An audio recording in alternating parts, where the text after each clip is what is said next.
msaidizi wa Baba Askofu Mkuu mteule siku ya leo, maaskofu wote, wachungaji wote, waumini wote, tumsifu Yesu Kristo. Bwana Yesu asifiwe sana. Niliyesimama mbele yenu kwa majina naitwa Tadei Mchena, ni rais wa chama cha wazee wanaume Tanzania. Wengi mnaweza mkajiuliza kwa nini chama cha wazee wanaume Tanzania? Chama cha wazee wanaume Tanzania kilisajiliwa rasmi tarehe 5 mwezi wa 10 2021 Wizara ya Mambo ya Ndani jijini Dodoma.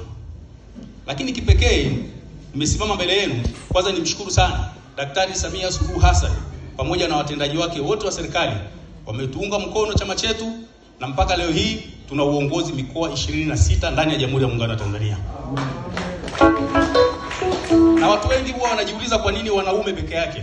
Wanaume tumeshtuka sasa hivi, kuna vyama vingi vya wanawake. Unasikia kuna chama cha wanasheria wanawake, chama cha madaktari wanawake, na tarehe 8 ni siku ya wanawake duniani, na hamasisha msikose jamani. Siku ya tarehe 8 ni siku ya wanawake nini? Duniani. Kwa hiyo umri wa kujiunga kwenye chama chetu ni umri kuanzia miaka 50. Sifa ya pili, lazima uwe Tanzania. Chama cha wazee wanaume Tanzania tuna wanachama ndani ya Jamhuri ya Muungano wa Tanzania, wanachama 38,961. Ombi langu ndani ya madhabahu hii, kupata nafasi hii haikuwa rahisi sana. Baba Askofu Mkuu, tunakushukuru sana kwa kuona umuhimu na makamu askofu kupata nafasi ya kusema neno kwa ajili ya Watanzania. Ombi langu kwa serikali, kuna viongozi wengi wa serikali hapa, kuna viongozi wengi mbalimbali ambao wanafanya kazi kwenye taasisi mbalimbali, ni waombe wakati ndio huu. Karibuni mjiunge na chama cha wazee wanaume Tanzania. Makao yake makuu yako Arusha. Ofisi ndogo ya makao makuu iko jijini Dodoma, lakini ofisi ndogo nyingine makao makuu iko Zanzibar. Kwa hiyo ni waombe sana, na kila mkoa, kila wilaya, nafikiri sasa hivi tunaenda kwenye kata sasa na mashina huko. Kwa hiyo ni waombe sana, usisubiri mzee mpaka umestaafu.